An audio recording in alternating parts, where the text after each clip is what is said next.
On today's show, Shai Gilgeous-Alexander and Chet Holmgren with a pair of monster games for the OKC Thunder to help sink the Golden State Warriors in overtime. How important has Chet Holmgren been to unlock the next level of this Thunder team? And then Josh Giddey, off to a rough start this season. Despite the Thunder's success, why has Josh Giddey kind of regressed to start this season? It's all coming up right here at Locked On NBA. You are Locked On NBA, your daily NBA podcast. Part of the Locked On Podcast Network, your team every day. What's up, and welcome to another edition of Locked On NBA, the biggest stories with the local experts. I'm your host, Jackson Gatlin, also host of Locked On Rockets right here at the Locked On Podcast Network, your team every single day. Now, today's episode is brought to you by Prize Picks. Prize Picks is the largest daily fantasy sports platform in North America. They're the easiest and most exciting way to play daily fantasy sports because it's just you against the numbers. Instead of battling thousands of other players, including pros and sharks, all you do is pick more than or less than on 2 to 6 players and their stat projections and watch the winnings roll in. Prize Picks is so simple to play. You can make your picks in less than a minute. It's so easy. They've got quick withdrawals, easy gameplay, and an enormous selection of players and different stat types, which is what makes Prize Picks the #1 DFS app on the market. And with basketball season now here and in full swing, you can do combo projections across football and basketball with their Specials League, a league created specifically for combo projections that includes 2 or more players from different sports or leagues. For example, you can do LeBron James plus Travis Kelce at a 10.5 combo of 3-pointers made plus reception. So if you've been thinking about checking out daily fantasy sports, about getting into DFS, you've got to give Prize Picks a chance. Go to prizepicks.com/LockedOnNBA and use code LockedOnNBA, all lowercase, for a first deposit match up to $100. It's a free $100. Just go to prizepicks.com/LockedOnNBA, and again, use promo code lowercase, all LockedOnNBA, for a first deposit match up to $100. Prize Picks is daily fantasy sports made easy.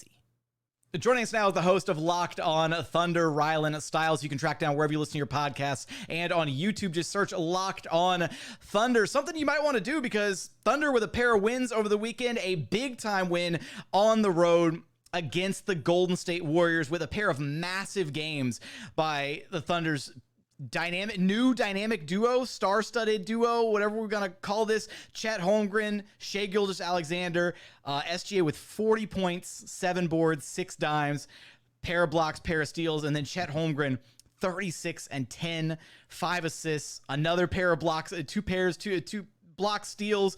These guys were insane in this game. Chet Holmgren hitting the 3 to send this one into overtime. Rylan, walk us through this game because the Warriors led by as many as 18 in this one. Thunder come back into it. Chet hits the 3 to force it to overtime. Walk us through what you saw in this one. This game was awesome just as like a pure basketball fan because at the beginning, it was a back and forth game. No one could grow more than a 5-point lead on each side, kept answering. And then that Warriors run happened. Into the second quarter, the Warriors go up by 10. And then they start out the third quarter so hot, they go up 18. And then from there, this younger team kept chipping away. And it was Jalen Williams out of Santa Clara, J-Dub, who was able to help them and guide them, especially into the third quarter and the start of the fourth quarter while SGA sat. That was probably the most impressive part, is that SGA scored 40 points, in this game, but the comeback was sparked in part due to other players than SGA, and he came in at the end of the fourth quarter and cleaned it up and got you to overtime along with Chet's turnaround bucket.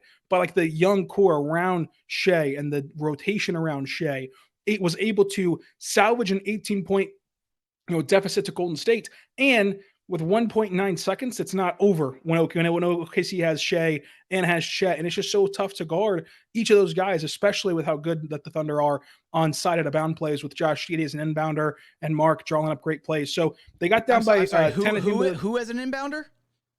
The slob wizard Josh Giddey. There you go. That's he's a great inbounder. But this Thunder team was resilient. And then in overtime, the Thunder just ran away with it. Like the Thunder had the ability to put Cason Wallace, 10th overall pick in 23's draft, and Lou Dort on the Splash Brothers. They couldn't get anything going, and they shut down the Warriors in overtime and won the game. So that was a massive boost to them. 2 wins over Golden State this last week, a win in Portland to cap off the road trip, 3 straight wins for them on the road. Now returning home to play Chicago. It's going to be like a really good stretch of basketball for OKC in general, and the first team in the West to get 10 games. Honestly, what has Chet Holmgren done for this team, Rylan? Because it really feels like he was like the missing ingredient for this Thunder team to get to this next level that we're seeing them play at this year. They are currently top 10 in both offensive and defensive rating, and they look dominant at times when they play. Chet has been as good as advertised. And what's been fascinating about Chet is each passing game, they're adding more and more to his plate. At first, he was just kind of taking what the defense gave him, was playing kind of a more minor role in terms of like he wasn't hunting his shots. He wasn't truly being overzealous with taking advantage of mismatches. He was just playing his role and playing like a role player while being so talented. Then they kind of let him explore more and do more things offensively these last few games, and he's looked like a star, dropping 36 points against Golden State. And tonight, he had 16 points on 6 shots and did not take a single shot in the second half. Like he was able to fill it up all in the first half in a blowout win over Portland, who had nobody playing for them tonight. But still, Chet has been excellent. And I think that what he does is he limits the disadvantages defensively because he's such a great shot blocker, and he can just swallow up shots at the rim. And he maximizes the advantages offensively because there's no 5 in basketball that's able to guard him. Like Jarrett Allen was exploited on the perimeter. You just cannot defend him because he's such a good shooter. You have to close out hard. The problem is you close out hard, you fly by him, he dribbles in, and he has such a great playmaking ability at his size that he can find the open man because now you're playing 4-on-5. And if you don't have an open man, he can just take the shot himself and knock it down or drive to the rim. He's been creative in getting fouls drawn. The pick and pop is so versatile because let's say that you're with SGA, you're clearly going to gear up to stop SGA, but oh wait, if you leave Chet Holmgren alone in the pick and pop or pick and roll, he is an over 40% three-point shooter and can shoot at the rim as well, of course, finishing at the rim. So Chet is the missing piece, and he just makes it so dangerous because you have to pick your poison. What are you going to give up to this Thunder team? J-Dub is a great scorer. Shai's a great scorer. Chet is a versatile scorer. What are you going to allow them to do, and what are you going to try to take away? Because we've seen over the last year, it's impossible to take away Shai. Put a double team on him, do whatever you want to do on him. You can't take him away. Like he is going to be one of the best scorers in the NBA. And now you don't really have the ability to shade your defense any sort of way because you have so many other options to defend and to watch out for in that starting 5 for OKC. Then they throw Isaiah Joe at you, who is shooting the lights out of the gym. Then they throw Casey Wallace at you, who is an efficient basketball player. The Thunder are sustainably good in the regular season. Now, what does that mean come postseason? That's way too far in the future. But this team is going to be a top 6 seed in the West. This team is going to be good enough to shock a lot of people. The one maybe, downside to the start of this Thunder season has been kind of Josh Giddey, right? Off to a really slow start this season. Numbers, a bit of regression kind of across the board. What are you seeing from Josh Giddey? Is there anything, is it the incorporation of Chet as more of a focal point in the offense? Some of the the load that he shoulders that's taken away some of the reps from Giddey. Why did he start this season off so slow? Why has he started so slow, I guess? Yeah, it's interesting because he said that like part of the reason why he started out so slow is because he changed his identity.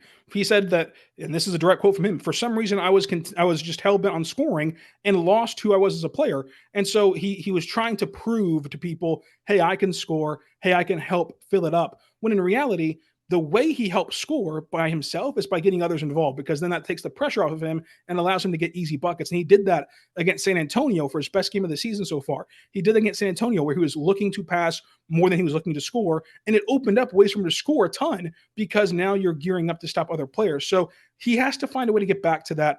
And you can see the frustration mounting too. I don't like to play into like overly reading body language, but like you can see where whenever he has a good drive and it ends in a miss at the rim, you can see how frustrated he is and the emotions that he shows and the need to go right back to it. Even if it's not the right play for that next possession, he wants to go right back to it to the rim, to where I think that taking a step backward, and especially with the Thunder having 2 straight off days, this is only the second time this year that they've had 2 straight off days, taking a step backwards and getting back to the root of like what made Josh Giddey good can change things for himself moving forward. But this has been a very slow start from him. And it's really just been, I think, him trying too hard to show he's made progress, to show he's become a better scorer, because that's the big knock on him, is his defense and his scoring ability. I think he's trying too hard to get it all back and get that reputation all back in one fell swoop.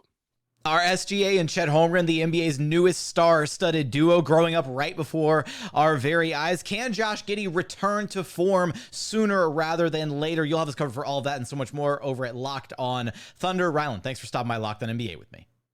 Thanks for having me.